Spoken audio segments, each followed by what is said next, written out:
you gonna stop there? In order to get past these tracks, you must wait. And wait. And wait.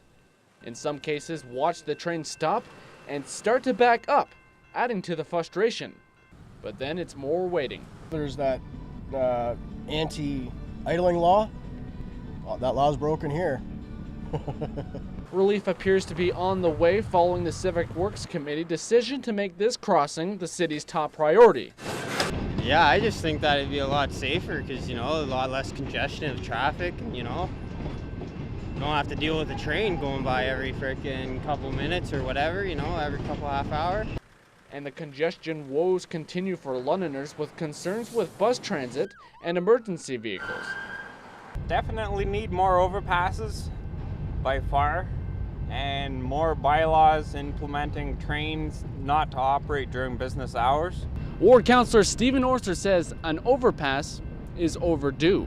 Well, I'd like to expedite things, but you know, reality is reality. These things don't happen overnight, but hopefully in a couple of years we'll be shovel ready and we'll get the overpass in and a lot of this frustration will dissipate. London City Council gets the final say in early November on the potential overpass and its 20-year timeline.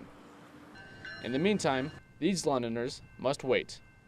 Meanwhile, the City of London invested over $6.3 million for this project. These swimmers say it's worth every penny. Behind me you can see 18,000 pounds of food. Food like pasta noodles and soup. 18,000 pounds. Here at the London Food Bank, this will last roughly a week. It would cost the average London homeowner an additional $15 in property taxes. London City Councillor Bud Polhill says that's $15 overspent. This is the face of a victim of distracted driving. Josh Field was only 17 years old when he was killed after a car accident on Veterans Memorial Parkway. He was looking at his cell phone instead of the road.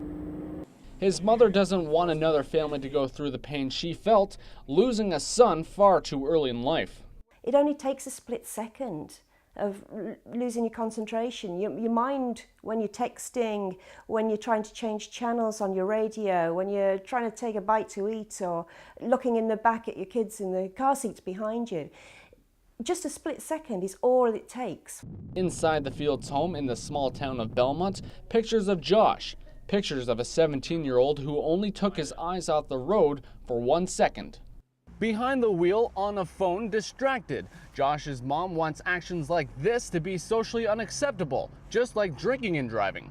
So we want to make sure that we can make it socially unacceptable by just going out all the time and talking to groups, talking to young student drivers that are just learning, going into schools and talking to students there. But not only that, talking to adults as well.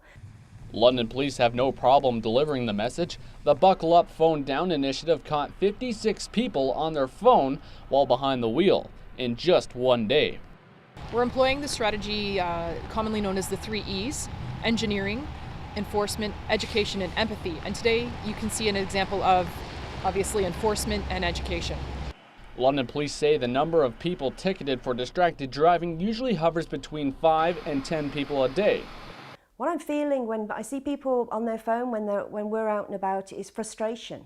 Frustration that they're just not getting. They just don't understand the consequence. For Inside London, I'm Robert Springett. And if you think the ice cream is sweet, the deal gets much sweeter for the City of London. Each farm boy is expected to bring between 120 and 140 jobs to the Forest City. City staff recommends the council saving $200,000 by installing no bike lanes for the next 10 years. It's a busy intersection, so busy that some residents even avoid it. So busy that you're in for a wait if you want to make a turn on or off Hyde Park Road. Residents like Don and Marilyn are tired of avoiding the intersection and believe that traffic lights are the solution. You got to be a kamikaze pilot because it's just ridiculous trying to get across that street. I moved here from Toronto and I thought the traffic in Toronto was bad, but this is just as crazy out here. Don and Marilyn are not the only residents asking for traffic lights at this intersection. So far, over 600 people have signed a petition begging City Hall for the installation of traffic lights.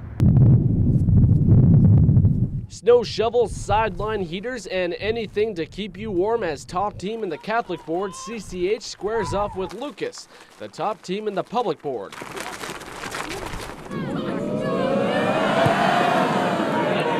First drive of the game, CCH goes up 7-0 thanks to a short run by John Arboleda. Lucas gets the ball right back, trying to get the ground game going, but quarterback and defensive end Cam Geddes with the big hit. Lucas would tie the game from a nifty 19-yard run from quarterback Tristan Arndt. Fast forward to the second half, 14-7 Crusaders. Last minute in the third quarter, Geddes hits Jordan D'Souza 35 yards out for a touchdown, 21-10 after 3. Touchdown, Crusaders! And CCH would pull away from there, 30-17 final, crowning a new city champ.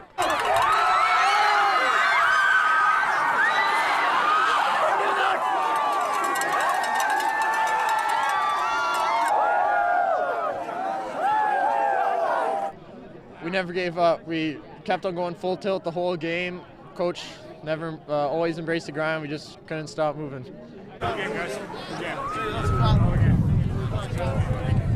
Oh, probably the best team we've seen all year.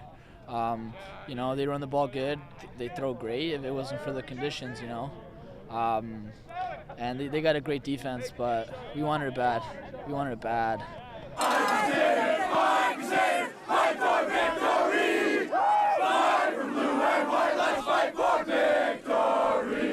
For Inside London, I'm Robert Springett.